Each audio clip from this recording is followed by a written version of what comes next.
Повеќе од 2000 жени ја тужат швајцарската влада, тврдејќи дека нејзината климатска политика им го нарушува правото на живот и на здравје. Ова е прв случај во Европскиот суд за човекови права кој се однесува на влијанието на климатските промени врз човековите права и следува по 6 години неуспешни битки во швајцарските судови. Температурите во Швајцарија растат побрзо од глобалниот просек и жешките бранови се почести од било кога претходно. Жените обединети во групата Клуб на климатски пензионерки, чија просечна возраст е 73 години. Велат дека климатските промени ги ставаат на ризик нивните човекови права, здравје и живот. Како докази во судот ги приложуваат и нивните медицински досиеа. Тие бараат од Европскиот суд за човекови права да и нареди на Швајцарија да работи повеќе на намалувањето на емисиите на стакленичките гасови. Климатските промени непропорционално влијаат врз постарите луѓе поради кардиоваскуларни и респираторни ризици. Европската обсерваторија за клима и здравје вели дека во изминатите 20 години смртноста поврзана со жештините се зголемила за над 30% кај луѓето постари од 65 години. Швајцарската влада не негира дека климатските промени влијаат врз здравјето, но додава дека тоа не може да се поврзе само со здравјето кај постарите жени. Ако швајцарките победат, случајот би можел да направи преседан во сите 46 држави кои се членки на Европскиот суд за човекови права. Жена од Мексико ќе живее 32 дена на врв од вулкан покриен со снег за да сруши светски рекорд. А она што ја мотивирало е за секоја пофалба. Перла Тиџерина, 31 година од Салтилјо, Мексико, откри дека ќе живее на врвот на огромен вулкан цел месец со надеж дека ќе постави светски рекорд и ќе ги инспирира другите жени да ја испробаат својата ментална сила. Таа моментално е на 8-миот ден од животот на 5636 метри надморска височина на највисоката планина во Латинска Америка, Пико де Оризаба. Таа ќе живее на врвот на високиот вулкан вкупно 32 дена и ќе се обиде да преживее преку силни ветрови, електрични бури, хипотермија и болести кои се појавуваат во планините. Покрај поставувањето на светски рекорд, Перла се надева дека ќе ги охрабри другите жени никогаш да не се откажат од своите соништа и покрај пречките. Таа објасни дека ја сака авантурата и возбудата од застрашувачката задача. Пред да ја започне својата авантура, оваа 31 годишна мексиканка била подложена на чести медицински и психолошки прегледи. Психологот ја уверил дека е подготвена за какви било физички опасности, но и ја предупредил за менталниот напор што може да го има ова патување. Таа поставила камп на 15 минути од врвот во безбеден простор, што ја овозможува да бара за солниште од какви било снежни врнежи или ветер. За да си помогне да се забавува, таа донела многу предмети од дома.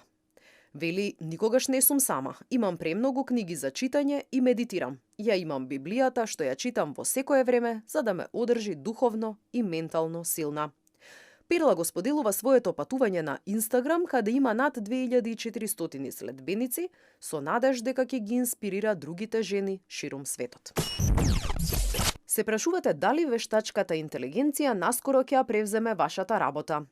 Група професори од угледни американски универзитети се обиделе да одговорат на прашањето кои професии наскоро би можеле да бидат најмногу загрозени од новите технологии.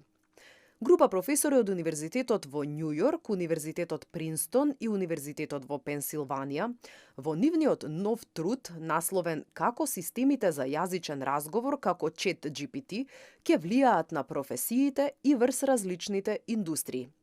Тие фрлаат ново светло на промените што ги предизвикува големиот напредок на таквата технологија. Иако научниот труд допрва треба да биде рецензиран, резултатите се фасцинантни, пишува порталот Футуризам. Веруваме дека новите откритија на вештачката интелигенција најмногу ќе влијаат на работниците и професорите во телемаркетингот кои предаваат јазици, литература и историја во средните училишта, пишуваат истражувачите. Меѓу главните индустрии во кои вештачката интелигенција би можела да стане доминантна се правото и финансискиот сектор. Клучот беше да се мапираат 10 области во кои вештачката интелигенција напредува: препознавање слики, препознавање говор, моделирање јазик, апстрактни стратешки игри и така натаму, и да се усогласат со 52 вештини кои луѓето ги користат во својата професија.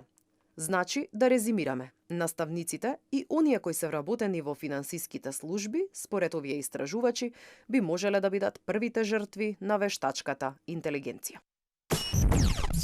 Работењето 10 часа дневно, макар и еднаш неделно, го зголемува ризикот од срцев удар. Кај луѓето што имаат еден 10-часовен работен ден неделно, се зголемува ризикот за срцев удар за 1/3, во споредба со оние што немаат прекувремени работни часови, открива едно француско истражување. Истражувачите кои го разгледувале влијанието на работните култури врз кардиоваскуларното здравје, откриле дека луѓето кои работат 10 часа и повеќе, најмалку 50 дена во годината, имале за околу 29% поголема веројатност да добијат срцев удар. Оние што работеле долги работни часа во периодот од 10 години или повеќе, биле уште поизложени на ризик, со 45% повисоки шанси за срцев удар. Како лекар, ги советувам моите пациенти да работат поефикасно и да планираат да го следат мојот совет, вели водечкиот автор на истражувањето доктор Алексис Деката од Францускиот национален институт за здравство и медицински истражувања. Резултатите од анкетите за животниот стил и интервјуата со 143.500 учесници на возраст од 18 до 69 години, кои биле следени во редовни интервали од 2012 година, се уште позагрижувачки за британците, кои имаат најдолго работно време во Европската унија. Британците во просек работат 42 часа неделно во споредба со французите, италијаните и белгијците, кои работат 39 часа неделно, додека данците работат 37 часа неделно. Француските работници имаат посебни заштитни мерки што го спроведуваат нивното право на исклучување надвор од работните часови, кога компаниите не смеат да вршат притисок врз вработените да одговорат на имејл пораките надвор од работното време. Изненадувачки, истражувањето покажало дека ризикот од срцев удар е најизразен кај помладите работници на возраст под 50 години.